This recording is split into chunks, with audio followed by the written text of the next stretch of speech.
Hey everybody, Belinda Sandor here. Welcome, welcome, welcome. Today we're going to talk about is being a virtual assistant for you. And I am very excited about this topic because so many people are thinking about becoming VAs. They're thinking about, what would the lifestyle be? They want to know how much money they can make. And it's really such a great time to jump into this profession. I think that even before we were all working at home, being a VA was terrific for me. I've been a VA for 11 years, but somehow, everything that's happened in the world with COVID and the pandemic, it just seems like gasoline has been poured on the fire of this industry. So thank you for joining me today. It's great to have you. And what I would love for you to do is put into the chat where you're coming in from. And I just realized I have the Rocket Girl banner. I'm going to put on the banner for the VA connection. Here we go. So welcome. So tell me in the chat, where are you coming in from? And I'd love to hear where you are in your journey. Have you been thinking about this for a while? Do you have a job right now that you're just not thrilled with and you're looking for something else? I've been talking to some of our members so far today. I've talked to 3 new members of the Virtual Assistant Connection group. And, it's amazing how many people want to make a change and how this fits into so many lifestyles. Hello, Sherry. There you are. You're always there. It's so awesome. Awesome. It fits into my lifestyle because I have flexibility. If I have to drive my daughter to college, I can do that, and I don't have to ask anybody. I don't have to get permission. I don't have to think ahead, weeks, like, how am I going to manage this? It's a lot of flexibility. And it's also nice because if, when daylight savings hits and it starts to get dark at 4:30, I like to go for a walk. There's no reason I can't do that at 1:00.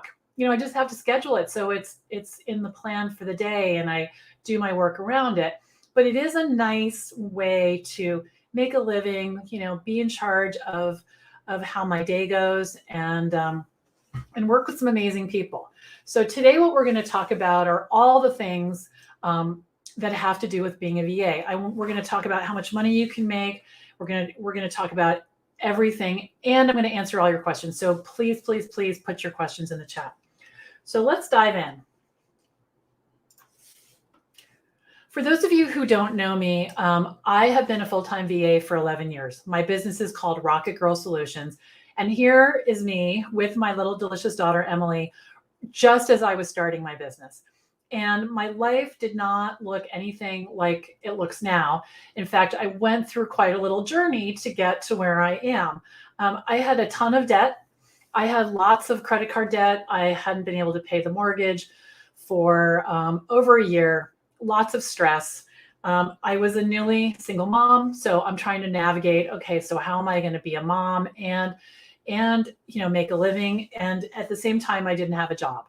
So I really had to figure that out.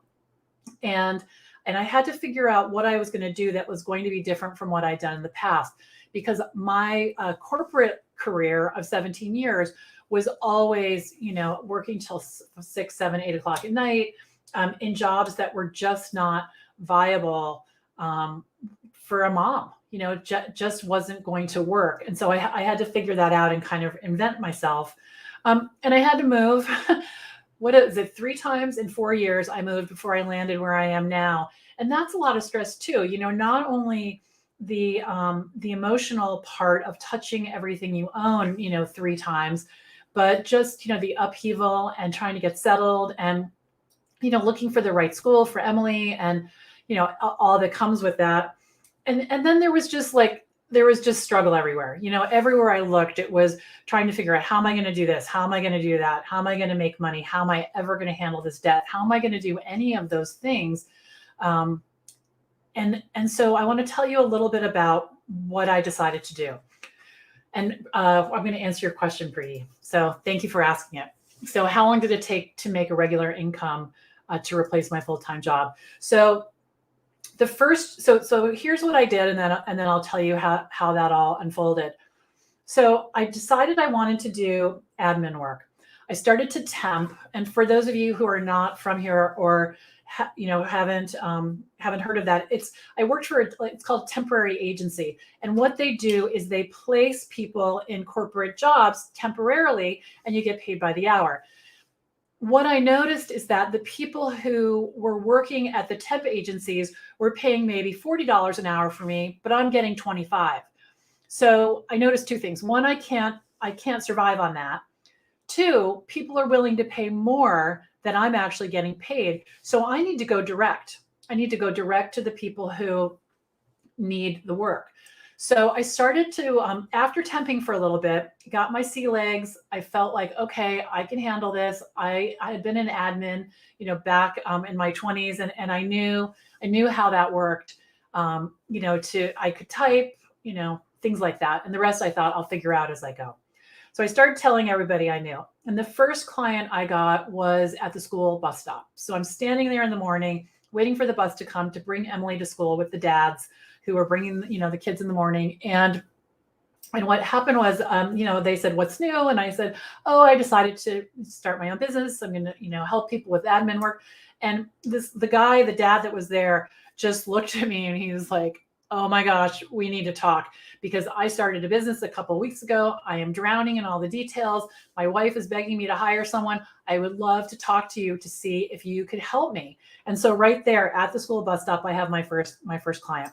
Now, it wasn't virtual because I didn't even understand how that would work back then. And I had to, we had to figure that out. But I had a client and I was making a nice hourly rate. The next client I met at a wedding. I'm in the food line, little chit chat, talking to him, ask me what I do. I tell him, I connect with him on LinkedIn the next day, which I have to tell you felt like I was asking him to marry me. I don't know why I was so stressed out about it, but I was. But I thought, you know what? You have to tell people what you're doing. You have to connect with people. You just have to do this because I'm an introvert. I'm not the, person standing in front of the room, shouting about, what I'm up to. So it was uncomfortable for me, but I did it anyway. So I connect with him. And then a couple weeks later, I get a message from him on LinkedIn. "Hey, I'm running an event. I need someone to help me do the registrations. I need someone to make the handout. I need someone to come to the event and sell my book in the back of the room." Like, got it. I can do that. So we figured out all the details. He's still a client. In fact, I'm doing an event with him on Thursday. So still a client, still very much, 11 years later, working with him. And that's just really how it happened. I just started telling people, I actually call it sprinkling. It's sort of like, sprinkling, your name everywhere and letting people know what you're up to. So Sherry says, "It makes a huge difference. We homeschool and are currently paying off debt. One day I will be where I want to be." Yeah, you definitely will. You definitely will. And it was a big effort moving this, this ship I was on in the direction I wanted to go. And the struggle can be so overwhelming. I'm a pretty optimistic person, but, everywhere I looked, I just thought, well, this is exactly what I thought. I just thought, you need to buckle up, Buttercup, because you've made all these decisions and your life looks the way that it does, and you just have to deal with it. And doing that alone was overwhelming. But I figured it out a little bit at a time, and I wanted to show you where I am now as a result of doing this. So my slide is messed up, but we'll go through it. So I've been full-time in business for 11 years. And to answer your question, Preeti, the first year that I was in business, I made $70,000. And every year after that, I was able to make $100,000 or more.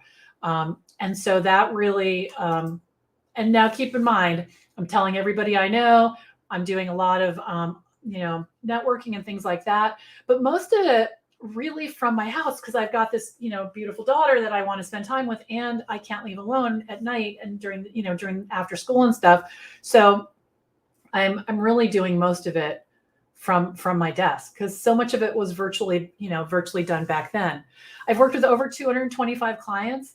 And I've made over $1 million sitting in this chair that I'm actually sitting in a corner of my house. I always had a desk sort of tucked in different places in my house, and was really following a system that I developed over time, was able to continue that steady stream of income. So it's an awesome way to make a living. And here's what we look like now. So 11 years later, this is me at my wedding this summer with my husband, Greg, his 4 boys, my daughter, Emily, all grown up. And one of my friends said to me, I moved to Connecticut to be with him 6 years ago. And one of my friends said to me, if I would have told you, back then that Emily was going to be doing great, you're going to have a thriving business, you're going to meet this amazing man, and you're going to, have this blended family with all these kids, you're going to have a garden and chickens in your backyard, I would have said she was crazy, because I could not see from where I was to that. There was no path that was clear. There was no one saving me. There was no one who was going to rush in and take the wheel. So I just did it a bite at a time, and having that flexibility and, deciding when I was going to raise my rates and how much I was going to make really made a huge difference. Really made a huge difference. All right. So let's jump in. The VA connection, I started a couple of years ago, and I started it because I wanted a place. This is the way that I explained it before it was a real thing. I wanted a place, a container where people could come into, a community. And I wanted to pour everything that I learned about being a VA into this container, because I really felt like the systems that I put in place were getting results year after year after year after year. I'm bringing in 12 to 15 new clients a year. My revenue is going up every year. My rate is going up every year. The quality of my life is going up every year. And I decided that I wanted to share that because it's a system. It's not something that was magical, or that I definitely stumbled upon it. Basically what I did was I made every single mistake you could make, and then figured out how to get my way out of it. And then that's a lot of what I teach. I'm still a virtual assistant today. I have 26 clients that I'm working with all over the United States and Costa Rica and the UK and Switzerland. And it's a lot of fun. And the quality of the people that I work with are awesome. They're really great. So the VA connection it's a professional online community. We actually have 16,000, almost 17,000 members now in 147 countries. And like I said, the goal of this is to connect and educate VAs all over the world so that they can have really great businesses. So, all right, I want to start with what is a virtual assistant. And even though this seems like pretty obvious, a lot of times people get confused about this. They think it's something that it's not. So let's just go over this. A virtual assistant provides administrative, technical, or creative assistance to clients. All right. It's not just, a lot of people think you have to be a social media manager. You have to be an Instagram expert. You have to be something you're not. You do not. You definitely do not. I do not do a ton of technical things, and I'm making over $100,000 a year doing that. So administrative, technical, or creative. So you can build websites, you can do scheduling, you can do PowerPoint presentations, you can manage someone's email inbox, you can do tons of different things. Okay, but instead of working full-time doing this for one person or organization, you work virtually for more than one person or company, and for a variety of clients, and so it's virtually for more than one person or organization. So it's not a job; it's your own business with clients, but a wide range of services, and you don't have to know them all. You don't have to know them all. And with what you already have, you can get started right now. So let's dive in even further, okay? Any questions you have, I want you to put them in the chat, please, okay? So here are 7 questions that I came up with that we're going to talk about in depth today. and whatever else is on your mind. So are you ready to work on your own? What do you need to get started? Where do I get clients? How much money can I earn? What training is required? Can I work part-time? And who hires VAs? Okay. If there are other questions you have, put them in the chat. Okay. So number one, are you ready to work on your own? The key to this whole thing is, do you want to be a business owner? Because a successful VA is not a helper who is not thinking about their own business, who's not driven in a certain way. In order to be successful, you have to be proactive in thinking about your taxes, how much you want to earn. Do you have a website? All of the things that business owners have, getting your business registered, things like that. So you need to want to be a business owner. Now, fortunately, there's no inventory. That's a whole, different thing when you have a business like a toy store or something. But you do need to want to invest time in understanding what it's like to be a business owner. And I'll tell you, it's interesting that when you do this, you'll be able to help your own clients more because you've already worked through these things for your own business. And we'll talk more about that in a bit. You need to be self-guided because there's no one who's saying to me, okay, go get in your seat, except me. Where when you have a job, you have a schedule, you have set hours, you have to be there. It's just as easy for me to go out in the backyard or clean out the pantry as it is to sit at my seat in my seat making money. And so it's important that you are self-guided, that you have discipline, to do the work, to be where you need to be. Because this work is not to be successful. It's not something that you sort of stick into the holes of your life. It's you schedule having this business and you fit it all in together. But the primary focus, needs to be building your company, building your business. All right. So let's talk about risk. When I first started out, I was seeing all these people I know, they have jobs and 401ks, and I had that for a long time. And I was thinking, what am I doing? Am I crazy? Because I thought, they don't have the same risk that I have. I'm paying my own health insurance, I'm paying more taxes. There's all these things. And then what I realized was, as I saw them get laid off, they have what I call a single point of failure called their boss. So if you have a job and your boss decides they don't have the money for you, or you're not doing a good job, or he just doesn't want to have that position anymore, you're gone. And that's a single point of failure. And the thing that's crazy about that is that even though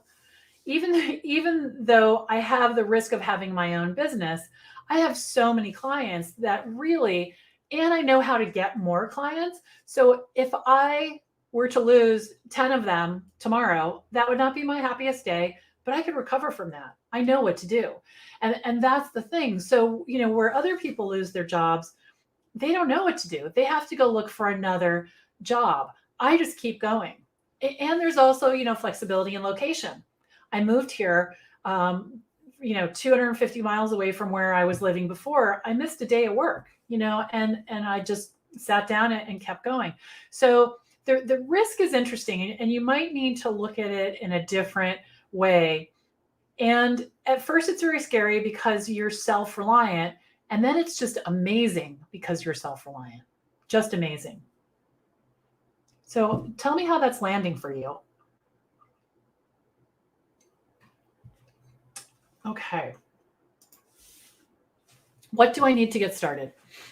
So the first thing you need to get started is a dedicated workspace. You need a place where you can sit up your computer, where you have your pens and your paper and whatever else it is that you need, that's quiet so you can concentrate and that signals work for you. So in the beginning, when you don't have a lot of clients, you'll be working on your business. And then as you get more clients, your focus will shift to doing the client work in addition to working on your business and keeping everything going. So you definitely need a dedicated workspace. You also need to be able to talk about what you do, This is a big thing that I see with virtual assistants, is that especially when they're new, someone will say, what do you do? And they'll just start talking, and they're thinking that if they can just say the right thing in that moment, that they're going to get hired. So they just keep talking, and they overwhelm the person. There's no room for like conversation, and the person just kind of backs out like, okay, I gotta go, definitely gotta go. What I teach is how to be clear in 1 or 2 sentences so people can remember it and they can refer you. Getting hired in the moment like that is sort of like going to a bar and picking someone out and asking them to marry you. Like, it's not going to happen. It's very rare that I don't think it's ever actually happened that in the moment I'm talking to someone, they say, you're hired. They might say, let's talk. They might say, that's interesting. They might say, oh, I'd like to be a VA. They might say a lot of things, but I don't think with all the people I've worked with over all the years, anyone's ever said, okay, let's go, like at a networking event or something. So you want to be able to talk about what you do clearly so that people will understand and refer you. All right. Now, if you want to know more about this in January, keep your eyes open, because I'm going to do a 5-day training called the VA Client Kickstart Challenge. And we're going to talk all about, for 5 days of free training, how to have a steady stream of clients. Right. And day 2, we talk about how to be articulate about what you do. The other thing you need to do is you need to be clear about your pricing. And think about it this way. If you went to the dentist and you said, how much is a filling? And the dentist is like, well, if you have it on Wednesday, it's this much. And I've known you for a while, so I'm going to give you the friends and family discount. And, if you pay cash, it's this much. All of that lack of clarity does not do anything for my confidence in my dentist. It makes me think he's kind of crazy. And I've had people do that to me where I've wanted to hire them to help me with something. And when I ask them the price, there's not just one answer. And I think it's important to be able to talk about it clearly so people know how much it is. People don't like financial surprises. So really getting clear about your pricing. Now, how I handle it is people prepay my time in 5 or 10-hour chunks. It's sort of like a debit card. I call it the Rocket Girl debit card. Rocket Girl is the name. Rocket Girl Solutions is the name of my virtual assistant business. And what I do is people prepay for 5 hours or 10 hours, and then they use the time over the period of a year. Some clients buy 10 hours every month, some buy 10 hours a couple times a year, and I just keep track of it. So the thing that's so great about that is that getting paid up front is I'm never working for free, ever. And when someone's time runs out, I let them know, they buy more time, and we keep going. So I'm never spending time invoicing, chasing bad debt, and I'm always paid, which is really great. So Sherry has a question or a comment. I had to learn that with my oldest son. He's autistic, and I was constantly having to leave my job to show up at the school. The bills did not stop just because I was not at work. That's right. That's right. The thing is that here's what I was clear about after all the turmoil in my life, after, all of it, was that I wanted to build a life around the things that are simple and important to me. Being at the bus stop, being at the school play, being the Girl Scout leader. I mean, it's like makes me emotional to think about it. Like, I got to be a Girl Scout leader. If I was a technical project manager in an ad agency, I wouldn't be able to do that. I wanted to do that. I wanted to be able to get the call from, I didn't really want the call from the nurse because Emily was sick, but I wanted to be able to go and leave right then from wherever I was and not have a conversation about it, be there in 5 minutes, pick her up, take her to the doctor, do what I needed to do, and then fill the work in that night or on Saturday or whenever it was, because I still needed to bill those hours, but I didn't need to do it Thursday from 2 to 3, and I could set her up, I could set myself up next to her in the room if she was little and needed me. And, you have flexibility. You definitely have flexibility. And there's just something, I don't know how to say it exactly. It's very emotionally draining to manage other people's expectations, and there is a little bit of that with VA work because you're working with a lot of different people, but to manage the expectations of a manager, 40 hours a week is a lot. It takes a lot out of you. All right, so just to review, what do I need to get clients or to get started? A dedicated workspace. You need to be able to talk about your work, and you need to be clear about your pricing. All right. Okay, where do you get clients? Okay, ready? It's not the answer you think I'm going to say. Everywhere. Everywhere. Clients are everywhere. There's no shortage of them, no matter where you are in the world. And when you can speak about your work and you're clear about your pricing, and you can do what I call sprinkling, which we're going to talk. I think we're going to talk about that in a minute. Yeah. Then everyone will know what you do, and you'll be top of mind. So let's look at this in a different industry. I love talking about my dentist. I love my dentist. Okay, so let's say you are in a coffee shop and you're with a friend and you're catching up, or on Zoom or wherever you are, and she says, I never really found a good dentist when I moved here. And I say immediately, I love my dentist. Let me give you his name. Here's his phone number. Here's his address. I love him. Go see him. Tell him I sent you. Okay. Now, imagine that a whole army of people know what you do. They know you're a virtual assistant. They know the kinds of things you like to do. They've got it in their mind because you told them very clearly what it is, and easy to remember. And the same two people are in the coffee shop or on Zoom or wherever. And one of them says, my email inbox is a disaster. Or they say, I really need to get my newsletter started. Or they say, my books are a mess. I need a bookkeeper. Like whatever it is. And that person does what almost everybody in the whole world does. They sit back and they go, who do I know? Oh, Belinda.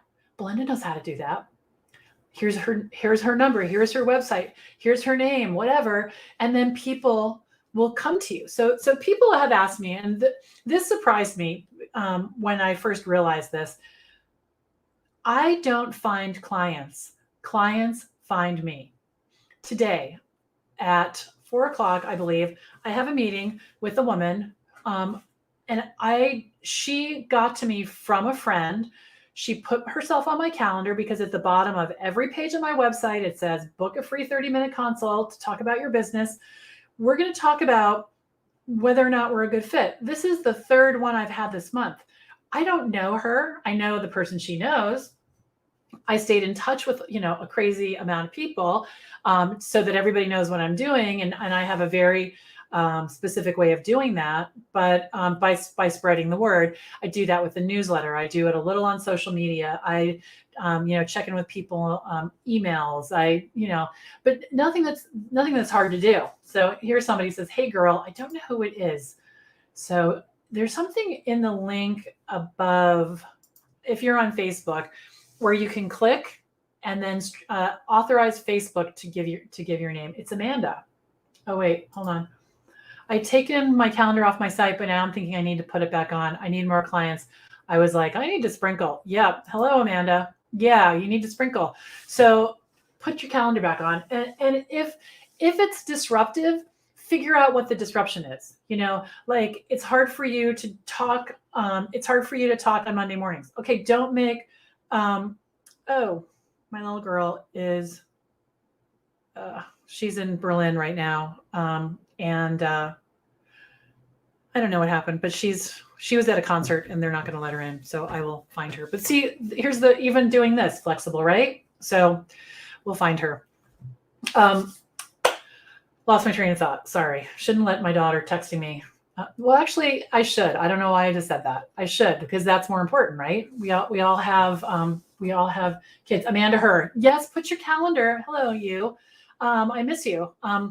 Put your calendar, back on your website because it's just magical. But like I was saying, put constraints on it. Like Monday morning is not a good discovery time call for me. I'm kind of like trying to get it pulled together. Friday afternoon is usually good because I'm kind of done. I'm relaxed, So pick time slots. But that's been really great for me. Really great. All right. How much money can I earn? All right, so this really depends on your skills, but it depends more on your confidence. What number are you willing to say? because, I talked to a bunch of VAs yesterday and they were saying, yeah, I'm charging $20 an hour. I used to charge 15. And I'm saying, no. We don't charge $20 an hour. We charge much more than that. And you really want to look at what you're providing to them. We tend to look at the things that we do as, oh, that's so easy. It's so easy. It's so easy. But I had a client come to me last week, very smart man, like no problem supporting his family and having a fabulous career. And there was a red line across his PowerPoint on every single slide. And he did not know what the slide master was. It took me 30 seconds to fix it. Like boom, boom, click, click, back to him. It was actually the client who I met in the wedding line that I was telling you about earlier. And he thought he would have paid a lot of money for that. And he did, because I charge a lot an hour. But the point is that for him, he had no idea how to remove that line. Like, what could he even Google to figure that out? But I have been in PowerPoint a billion hours, and I know the questions to ask. I know where to look, and that's really valuable. I know. Yes, you should. That's why we do what we do. Yes. I know, I miss you. I hope you're coming to the thing. We're having a thing this week on Thursday. If you don't know about that, let me know. The people who've been in my accelerator program, we're having a reunion on Thursday, and it's going to be a lot of fun. Working with Belinda finally got me focused, and I had a high 6-figure year this year. Before, I was totally unfocused, and I didn't know what I wanted or what I was worth an hour. Thanks for saying that, Amanda. Yeah, it's hard to do it alone. It's totally hard to do it alone because we have the voices in our head. I call that chicken chatter, where it's like, bup, bup, bup, bup, bup, bup, bup, and it's saying all the things that, and we start to take a stand for our limitations. And unless someone is willing to just say, no, like do this, it's hard to do it alone. And the other thing is people who have jobs will try to protect you. They'll say, like, I remember the first time I was going to fire a client when I knew Greg, and he was like, what are you talking about? Don't you need the money? And I was like, this person is driving me crazy. I'm just going to go get a different one. I'll get another one. And he was just trying to protect me. And a lot of my ideas that I have, I don't really run them by him because he has to have a job mentality, which is great. He has a job. He likes having a job, and it's a nice balance. But really, you want to hang out with people who understand what you're trying to do, and that's why this community is so great. So no matter where you're watching from, check out the Virtual Assistant Connection on Facebook. It's a community of 16,000 VAs, and you're in the room with people who are trying to do the same thing. All right, so Jose, how do you manage pricing expectations for projects? For example, a project that requires 20 hours, but the client expectation is that will take 5 hours. You have to educate the client. You have to educate them. I have had that happen where people have this happened not that long ago. Someone came to me and they wanted a bunch of stuff done, and they wanted it done in 5 hours. It was 5 hours. And I said, I have had experience doing this. And if you want X, Y, and Z to occur, that's probably going to be closer to 15 hours. And I didn't take the job because I can't do it in 5 hours, and I don't want to sign up for something that's not going to be successful right out of the gate. And if the client wasn't willing to listen to my experience about that, because I'm really fast, and I'm sure the client couldn't do it in 5 hours. It wasn't like she was saying, well, I do it in 5 hours, because if she could, I probably could too. She was just making up that this is how long it took. It wasn't complicated, but she wanted scheduling done. And scheduling is a lot of back and forth. She wanted 10 appointments a week. So you email them, and then they email you back, and then you have to confirm, and then they have to cancel. It's like all this back and forth. And so you'll just have to educate the client and be willing to walk away from it, which I realize is not always easy. But that's the thing. And that's why I get paid up front, and I get paid by the hour, so that I'm paid for all of my time. Now, if the client asked me how long it would take and they wanted it to be less time, what I will say to them is, I think it's going to take more time. Let me work on it for a half an hour and see how far I can get. And then you can decide if you want to continue to invest in this. And so it's not about them paying me or money. It's because it is an investment. It's their money being invested in a project that I'm providing the work for. If you look at it that way, then nobody's, it's not me doing something or them. It's just making a joint decision with the client on how they want to invest their money. Yeah. So that's how I would handle that, Jose. All right. So I am really distracted by my daughter being stranded in Berlin. So I'm going to just let her know where I am. Okay. On Zoom. I'm sorry. Heart face.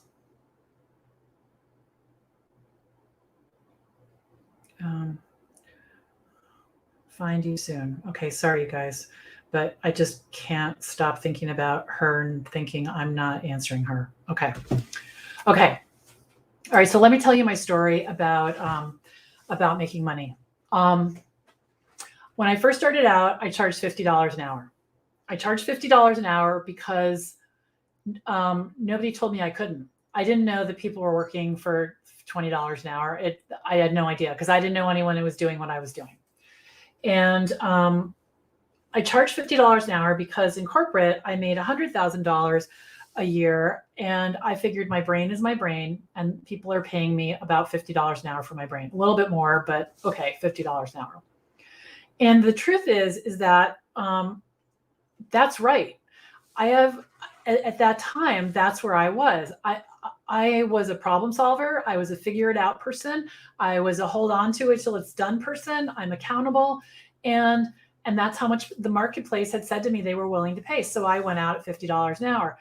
I was afraid that people were not going to hire me. I definitely was afraid they weren't going to hire me. And I was afraid that this wasn't going to work, all the time. But I did it anyway. And it did work. And so I was at $50 an hour it wasn't a period of time really. It was until I got like 6 or 7 or 8 clients. And then I thought, okay, this is working. This is good. I did not raise my prices on my existing clients because I need that money to eat. Okay. This is where we are. We need to eat. So then what I did was on my next clients, I raised it to 60. So no one is saying no to this. Well, that's not true. Let's be clear. Some people are saying no. That's all right. I don't need everyone to say yes. If everyone said yes, I would have too much work. All right. So, so I brought on probably 6 or 7 more clients. So now I've got, the people who are still at 50, I've got the people at 60, and I'm thinking, this is good. All right. This is good. So now I raise it to 70. I still have all the people at the different ranges and I just kept going. And now my rates are, if people prepay 10 hours, it's $900, 10 hours, $900 or $90 an hour. If people prepay 10 hours, it's $500 or $100 an hour. And people do this all the time. And my ideal clients are, I didn't really even identify an ideal client for a number of years. And I know a lot of people are saying you need a niche or a niche, you need an ideal client, you need an avatar. And that is really hard to just make up. It's really hard to make up. And there's a lot of pressure to do that, but I have no idea how you do that unless you've been working in one industry your whole career and a million people in that industry and now they're all going to hire you. So take the pressure off of yourself, when you're trying to figure that out. It'll sort itself out and you'll figure it out, but it's going to take some time. I thought I wanted to work with startups. So I have this tagline, I'm going to do this, I'm telling everybody. And within a couple of months, I realized I don't like working with startups. They don't have any money. The ones I knew, they don't have any money. I can't get their website built because their nephew, Jason, who's a full-time student, is designing the logo and he doesn't have time. And it was just so frustrating that I just realized, it's not a good fit. I will work with some startups if it's not like that. And I've done that, but just having that be my niche was not a good fit. And I talked myself into it. But it just didn't work out. And so you want to be able to, change as things go. All right. So that's, so like I said, the first year I made $70,000 every year. Past that, I've made at least 100. The biggest year I ever had was 146. $1,000. And how that happened, that wasn't even at my highest rate. I was at a different rate. How that happened was I moved to Connecticut, and this was 2016, and I didn't know anybody. I had Emily and Greg, and I missed all my friends. So I just started networking like crazy, having coffee and meeting people and going to parties and, all of that, just social, not looking for work. And because I had put myself out there so much and met so many people, a ton of people hired me, and that's all I did. I didn't change the price. I didn't change anything else. I just got out there more. I couldn't sustain that at that level of and get the work done. But that's how it works out. Just doing the sprinkling method that I teach. All right. Training. Okay, so let's talk about a couple of things here. You need to start from where you are. And the reason you need to start from where you are is because you really can't start from any other place. And what I think a lot of people do is what I call setting the table. They're like, I need to do this, and then I'll do that, and then I'll do this. And all they're doing is they're moving stuff around the table, and they're not getting clients. And while I can appreciate that and how safe that feels and how it seems like you need to have everything perfect before you start, you don't really start until you have clients and you're making money, right? That's what actually makes you be in business for real. So you want to get to that place as soon as you can. Now, there's two things I want to tell you about. The first is, if you're uncertain about what services you can offer, I want you to go to thevaconnection.com. You can see the URL right here, thevaconnection.com. Scroll down. There's 3 blocks. One of them right in the middle says the ultimate virtual assistant money-making task list. Download that. In there is 12 pages of all the things that I could think of that you can offer as a VA. You can do anything as a VA. I have done a million newsletters. I've done PowerPoints. I've set up accounts for people. I had one person at the beginning of the pandemic. Everyone on her team needed a Zoom account. So I set up a Zoom account. Really basic things. I order books on Amazon for clients to send to their clients. I've planned parties. I've planned, it's really anything that you're interested in that you can help someone with that has the need. And a lot of times they'll come to me, they're a little sheepish, like a little shy about it. Would you be willing to do X, Y, and Z? Because they are afraid that it's sort of like beneath me.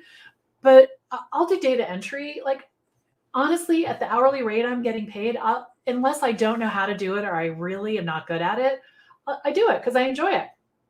All right, let's see. Also, I found that when you get clients that love what you do, they stick around. I have repeats for most of my clients. The ones I don't choose to stick with, I learned a ton from you, Belinda. Thanks, Amanda. I think that's still you. Yeah, yes, they do stick around. I would say of the 20, I think I have 26 or 28 clients right now. If I think about that list, there's probably only a handful that are new in the last year or so. One of the things that I did when I started my business was I went out on informational interviews. And if you don't know what that is, go to thevaconnection.com, click on blog, and then type in informational, and you'll find a whole article on how to do an informational interview. That's really helpful. One of the women I went on an informational interview with, she's still my client. She went away for a little bit a couple of years ago, and then she came back full force. In fact, I'm meeting with her tomorrow or Thursday. So, there's a lot of different ways to get clients. All right, but let's get back to this. Thank you, Amanda. So training. The primary training I think that's important is how to run your business, because figuring out how to add a project in Shopify, you can Google that, right? But knowing how to onboard your clients, so to this point here, the business, the business of running a business. That's really what I think everybody needs to know. And that's why I've chosen to teach that to you guys in the group, in my programs, and in my courses, because that's the hard part. People will work 40 hours a week at $20 an hour and not know why they're not making any money. That's a math equation, and so we talk about math as well, simple math, multiplication. And I have a calculator that teaches you, how many hours a week at what rate will get you what hour, what yearly amount. So it's important to know those numbers and to understand the simple math, to make sure you're profitable. So the training is really setting up your business, making sure you have what you need, in terms of where you live and things like that, getting a business bank account, and then getting comfortable with just sort of, flying with it as you learn. The one thing I will say is that when you set up your business like a business, you're going to learn things you can offer to clients. So for example, I decided I wanted a link on my website to my calendar so people could set up discovery calls. My clients saw that, or they asked, do you know how to do that? I showed them on my website, and then they hired me to do it. I did it for myself because I needed it. And I've probably set that up for 15 or 20 people over the years. Same thing with credit card processing. Same thing with, all the different things that are on my website, all the services that I offer. They see me doing it for my own business, my newsletter. And then they say, oh, her newsletter is beautiful. She does a great job. I wonder if she'll do one for me. And I do. And so that's how that really works. Okay, so Sherry says, I would rather have clients that are long-term. I'm willing to wait as long as I'm willing to wait as long as needed for more to ensure stability. So let's talk about that for a second. So I have 3 categories of clients, all right? And I've had as many as 52 clients at once. I have the slow and steady, they need me every month. They need me every month for 2 or 5 or 20 hours a month. They're just like slow right there, like that. Then I have clients who they show up and then they go away, and they show up and they go away. And then I have clients who hardly need me at all. And they just want to know that when they need me, they buy 5 hours or 10 hours a year, that I'll respond to them. Now, I made a spreadsheet to look at that because I was trying to figure out, people kept saying, how do you have so many clients? How is that working? So I color coded them.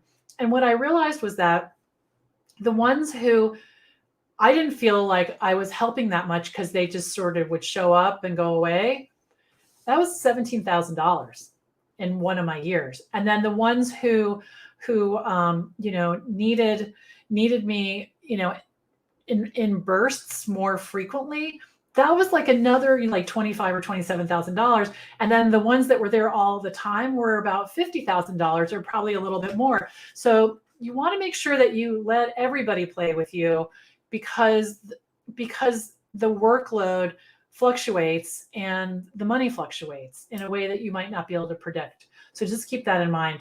And also, the other thing is, if you have 2 clients, you kind of have that single point of failure that's similar to having a job. Maybe not exactly, but you want to make sure you don't put all your eggs in one basket, says the woman who has chickens. Jose, are you referring to systems for your business? What parts of your business lends themselves to systems? A lot of it. So,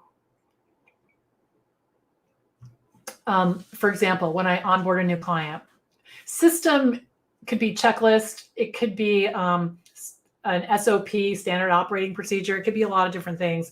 But so when someone is onboarded, there's about 12 things that happen. I send them a note. I add them to Dropbox. I put them in Evernote. I, add them to my time scheduling software, tracking software. So systems like that. I have systems for how I save my documents, my digital files for a client. I have systems on a system for taking notes. I have a system for managing my inbox so that it's clean. So systems that support me managing all these clients at once and knowing where everything is. Oh, that makes sense. Thank you. I love that view better than mine. I love that hashtag gold nugget. Thank you. Yeah, it's funny. I hear that a lot. It's a very common client. I would prefer people say, I need $10,000 more a year, or I need 10 more billable hours a week.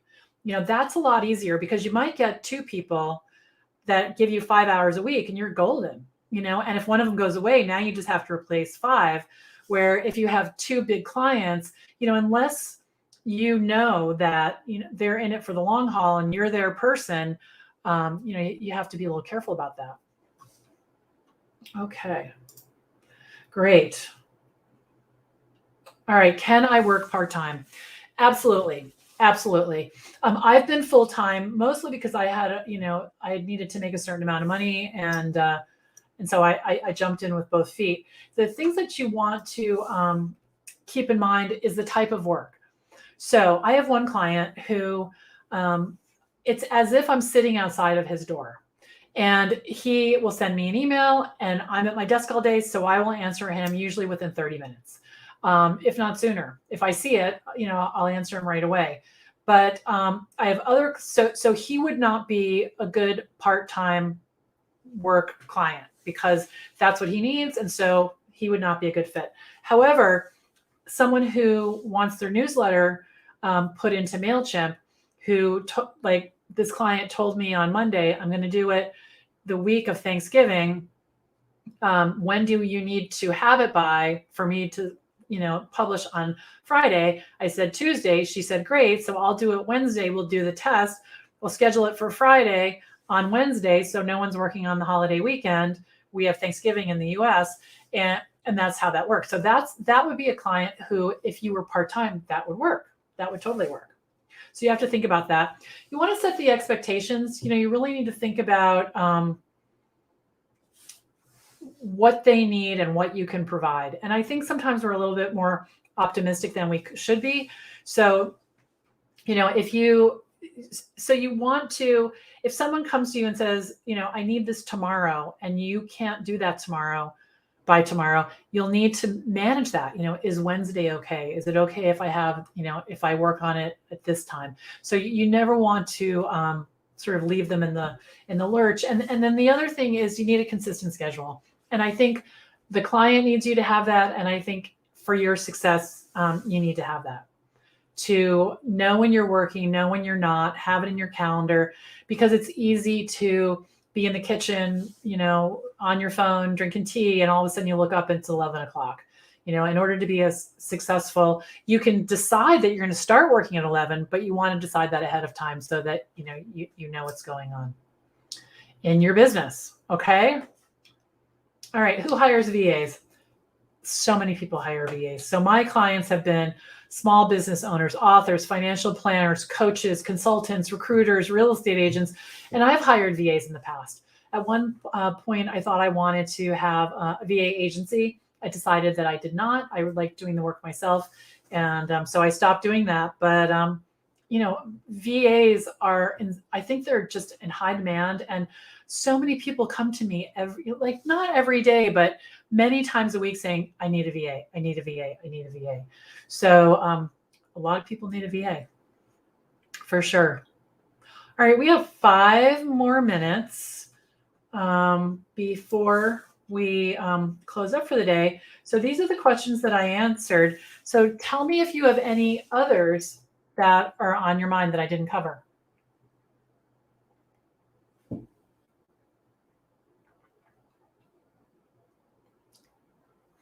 I know there's a little delay. All right, so let me tell you about 2 things. One is, if you're not a member of my free online classroom, I would like to invite you to join. It's on Facebook. We have almost 17,000 members in our group. We're growing quickly, and it's a lot of fun. I would love for you to join me. Just type the virtual assistant connection in the search bar at the top of Facebook, click the join button, and I will welcome you in. For all of you, I want to tell you about something brand new. We are going to have monthly orientation sessions because there's so much going on in the group. It's hard for people to figure out where to go, what to do, and and to know where to find all the information, because there's a ton of free information in that group. So our next one's going to be November 23rd at 2 o'clock. So mark your calendars, and I'd love to see you there. Okay, so we have a couple of comments. So Sherry says she doesn't have any questions right now. Awesome. And Jose, when social networking, what's a good elevator pitch without listing all your services? Okay, so I want to tell you about this. Sorry if I mentioned it already. In not to put you off, I'm going to answer your question, but in January, we're going to have a 5-day free challenge. It's going to be 5 days of training. The second day is this. What you want to do is, so this is what I say. I'm a virtual assistant. When someone says, what do you do for work? I'm a virtual assistant. I work with solo professionals and small business owners, people who work on their own. And I handle all the admin pieces of their business, like PowerPoint presentations, email newsletters, and updating their websites. And I pick 3 things that everybody knows what they are, because I could say marketing automation, ClickFunnels, and some other thing, and that person leaves, they have no clue. What will typically happen is if they want ClickFunnels or marketing automation, they'll say, have you ever done blah, blah, blah, blah? And I'll either say yes or no. So by leaving them with 3 things that they know what they are, you could say scheduling, because I do a ton of scheduling. Then they're much more apt to refer you, spread the word, and hire you because you've made it very easy to understand. Great presentation, very informative. Thank you, thank you, thank you. Thanks for coming, you guys. This is awesome. And it's so funny. Every single time I do one of these, I think, how am I going to talk about this for a whole hour? And here we are. We have 2 minutes left. It's kind of magical. All right. I should have my VA Connection mug. I don't have that right now. All right. So if you are watching the replay, just tag me. Any questions, I'll be happy to answer them. I'll see you in the group. Thank you for coming, and have a great rest of your day. All right. Bye, guys.